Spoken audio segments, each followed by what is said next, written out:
आज कक्षा 11वीं का जीव विज्ञान का पेपर पूर्ण हो गया है और आप जल्दी से जल्दी इस वीडियो के माध्यम से अपने उत्तरों को मिला लीजिए। तो चलिए हम शुरू करते हैं। यहाँ पे प्रश्न क्रमांक 1 है, सही विकल्प चुनकर लिखिए। जिसमें पहला प्रश्न है वर्गीकरण की सबसे छोटी इकाई क्या है। तो इसमें ए गण, 2 वंश, 3 कुल और चौथा कौन सा हो गया, जाति। तो जाति इसकी सबसे छोटी इकाई है। दूसरा, जल संवहन तंत्र किस संघ की विशेषता है। तो ये हो गया आपका पोरीफेरा। किस पत्ती की निचली सतह पर स्टोमेटा की संख्या अधिक होती है। तो यहाँ पर आपका उत्तर आ जाएगा पृष्ठधारी की संख्या, स्टोमेटा की संख्या अधिक होती है। प्लाज्मा झिल्ली का द्रव कर्मिक मॉडल किसने दिया था। तरल फ्लूजैक मॉडल जिसको कहते हैं वो दिया था सिंगर और निकोलसन ने। सबसे मोस्ट एबेंडेंट ये मॉडल है। तनाव हार्मोन के रूप में किसे जाना जाता है। तो ये हमारा एब्सिसिक अम्ल है, ये आपको पता ही होगा। एक कॉर्डेटा प्राणी जिसमें उत्सर्जन संरचनाओं के रूप में ज्वाला कोशिकाएं, इसे फ्लेम सेल भी कहते हैं, वो होती है आपकी किसकी, एम्फिऑक्सिस में। उम्मीद करता हूँ आपके ये सारे ऑब्जेक्टिव लगभग सभी सही गए होंगे। अगर आपको वीडियो पसंद आ रही है तो वीडियो पे लाइक जरूर कर दें। तो चलिए हम अगले प्रश्न की ओर बढ़ते हैं। अगला प्रश्न है हमारा, मवेशियों में मेड काउ रोग किसके द्वारा उत्पन्न होता है। तो ये उत्पन्न होता है प्रियॉन के द्वारा। प्रियॉन एक वायरस है, उसके द्वारा ये उत्पन्न होता है। मेंढक के मस्तिष्क में 10 जोड़ी कपाल तंत्रिकाएं होती है। इनुलिन फ्रक्टोज का बहुलक है। मानव कपाल में कपालीय अस्थियों की संख्या ये होती है 8।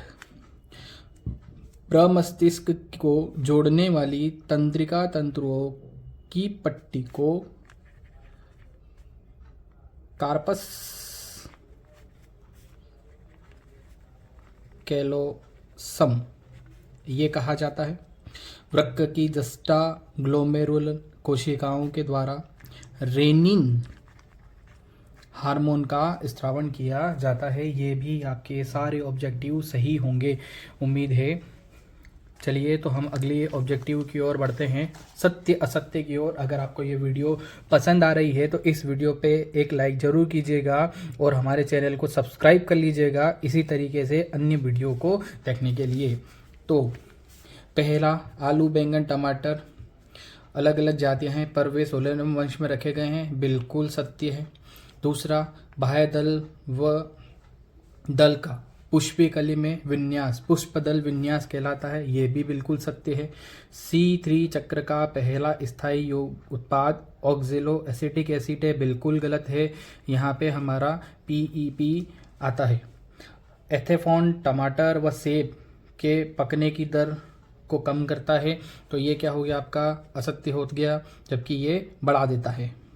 मानव में बाएं फेफड़े में 3 पिंड व दाएं फेफड़े में 2 पिंड होते हैं, ये भी हमारा असत्य है, ये विपरीत होता है।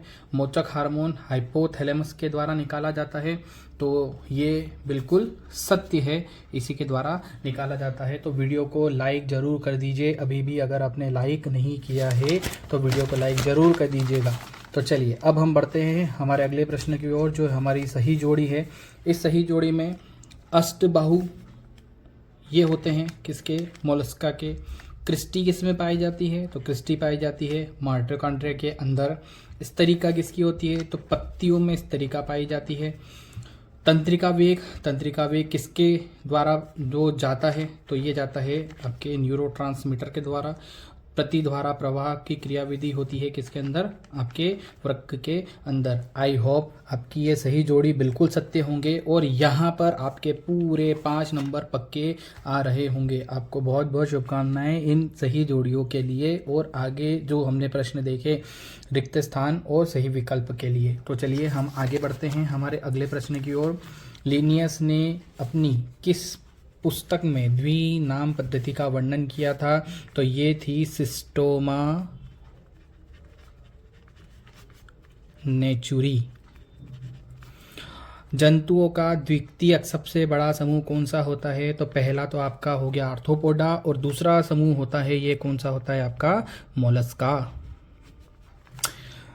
ग्रीष्म निष्क्रियता व शीत निष्क्रियता के दौरान मेंढक किस अंग के द्वारा स्तन शोषण करते हैं? तो इसके लिए आता है त्वचा। शीत निष्क्रियता ग्रीष्म निष्क्रियता दोनों में करता है। जब ग्रीष्म निष्क्रियता आती है तो वो फेफड़ों के द्वारा भी शोषण करता है। दो अनुक्रमिक जेड रेखाओं के बीच स्थित पेशी संकुचन की इकाई को क्या कहते हैं? तो इसे कहा जाता है सार्कोमियर। उदक में अवस्थि क्या है? उदक में अवस्थि एक प्रकार का एक ऐसा विकार है जिसके अंदर मूत्र बिल्कुल पतला हो जाता है, अर्थात ADH इसकी कमी हो जाती है। एंटी डायूरेटिक हार्मोन जिसको कहा जाता है, इसकी कमी हो जाती है। और इस हार्मोन्स की कमी हो जाने के कारण जो शरीर है, शरीर से मूत्र की मात्रा बहुत ज़्यादा बाहर निकलती है। मतलब एक व्यक्ति दिन में लगभग 20 लीटर तक भी पानी पी सकता है। हम नॉर्मली 1.5 से 2 लीटर तक पानी पीते हैं, और जिसमें ADH की कमी हो जाती है वो 20 लीटर तक भी ज़्यादा से ज़्यादा पानी पी सकता है। अर्थात उसे प्यास ज़्यादा लगती है, क्योंकि यहाँ पे ADH जो वृक्क होते हैं, वृक्क क्या करते हैं? पानी का अवशोषण करते हैं।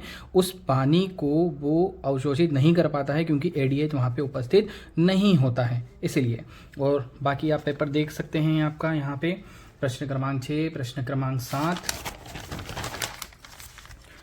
इसके अथवा में प्रश्न क्रमांक 8, प्रश्न क्रमांक 9, प्रश्न क्रमांक 10, प्रश्न क्रमांक 11, प्रश्न क्रमांक 12, प्रश्न क्रमांक 13, प्रश्न क्रमांक 14, प्रश्न क्रमांक 15, प्रश्न क्रमांक 15 का अथवा, प्रश्न क्रमांक 16 और इसका अथवा, प्रश्न क्रमांक 17, प्रश्न क्रमांक 18, प्रश्न क्रमांक 19 और प्रश्न क्रमांक 20। आपको ये वीडियो पसंद आई है तो इस वीडियो पे एक लाइक ज़रूर कीजिएगा और हमारे चैनल को सब्सक्राइब ज़रूर कर लीजिएगा। आप चाहें तो ये देख सकते हैं जो वीडियो अपलोड की गई थी मोस्ट इम्पोर्टेंट क्वेश्चंस की, उनमें से लगभग जितनी जो वीडियोस डाली गई थी उसमें से 100% 100% प्रश्न इस पेपर के अंदर पूछे गए हैं। और ये हमारा दावा था, ये हमने कहा था कि आपको बाद में गहलोत सर की ये वीडियो ज़रूर याद आएगी कि हमें ये वीडियो देख लेनी थी। ऐसी ही और वीडियो को पाने के लिए हमारे चैनल को सब्सक्राइब कर लीजिए, और अगर आपको वीडियो पसंद आई है तो इसे लाइक भी ज़रूर कर लीजिएगा। बहुत बहुत धन्यवाद।